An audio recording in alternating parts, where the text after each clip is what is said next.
let me tell you guys who the NRA actually represents. So they're dead set against any of the proposals that Biden and Obama are proposing. Now, when you go to their website, they say, well, look, the NRA is not affiliated with any firearm or ammunition manufacturers or with any businesses that deals in guns and ammunition. Oh, is that right? Well, they're not affiliated. I don't think that they know what the word affiliated means. Yeah, there's some chance that they don't. So now, one thing that's true is that the NRA was not always in league with the gun manufacturers. In fact, they were for gun control earlier in their existence. Yeah, and the Republicans freed the slaves. Whatever, times change. No, I hear you. So what happened was Adam Winkler, who's a professor at UCLA, did a great analysis of this, and the NRA got taken over in like a coup overnight, literally overnight, in the late 1970s by the right wing, and they said, okay, we're now going to go in favor of, we now think the Second Amendment means unlimited right to guns, which the NRA did not think before that. Okay, so all right, so they win, that's fine, and they go in that direction.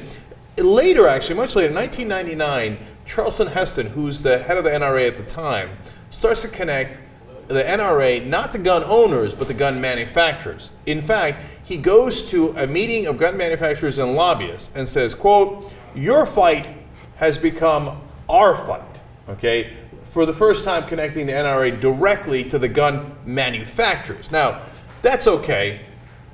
When the money comes in, that's when everything changes. So they did an analysis after 2005, and that's when the NRA really got into bed with the gun manufacturers and fighting a lawsuit together, okay?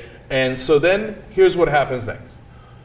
Gun manufacturers put in $14.7 million to $38.9 million from dozens of gun industry giants, including Beretta USA, Glock and Storm, and Ruger, etc.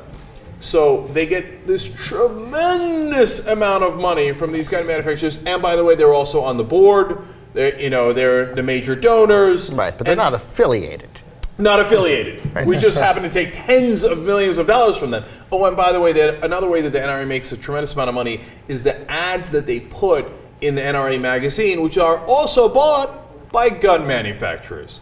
So what happens? The NRA then turns around and helps to kill the assault weapon ban, as they did, and that they had begun to work together there, and as a reward, partly, all this money pours in from the gun manufacturers. And since the assault weapon ban has been killed in 2004, rifle sales have gone up 38%. Mm. And so gun makers are ecstatic. I mean, because it went right to their bottom line. They put in money to the NRA. The NRA helps them in their causes, whether it was the lawsuit, whether it was the killing the assault weapons ban. Their sales go up. It's a great investment for them.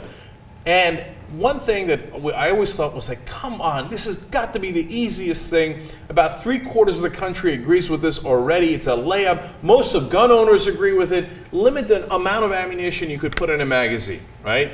Because that's what's in the massacres. That's the thing that's doing the most damage, because they could fire 30 or sometimes 100 bullets without reloading. The 30 is the most common, and it's crazy, right? Well, the biggest donor to the NRA, $7.7 million, is Midway. And what does Midway do? They produce the magazines that have more than 10 bullets. The high-capacity magazines. High-capacity magazines. And they're the top donor to the NRA. Gee, I wonder why the NRA fights out legislation which a great majority of gun owners agree with. Because they don't represent the gun owners, they represent the gun manufacturers, and they get paid to do so. Can we just talk briefly about the fact that we apparently in this country just take it for granted that there should be a permanent gun manufacturing industry in the country? Like we have, for instance, we have toilet paper manufacturers, because we hope that every year they'll improve toilet paper a little bit better, and you always need it. Same for motorcycles. They make the motorcycles a little bit better. Your motorcycles wear out, you get new ones. But we don't need better guns every year. You can pretty much F a deer up now with what you've got from 50 years ago. Like you don't need a better scope or a bigger magazine. You can shoot, an intruder with a shotgun with a gun from 30 years ago. It doesn't need to be better. Deers are smarter. They're today. Evolving? No, they wouldn't acknowledge that. They're more agile. Armor plated, perhaps. Right, I don't know who's putting the vests on the deer, but it's really hindering the hunter's efforts. But because they exist, they cannot simply rely on the fact that they sold a lot of guns 30 years ago. And so their focus is always, this year we need to sell more guns, and next year we need to sell more guns. And that is insidious, and yet we take it for granted. It should just exist. This is America.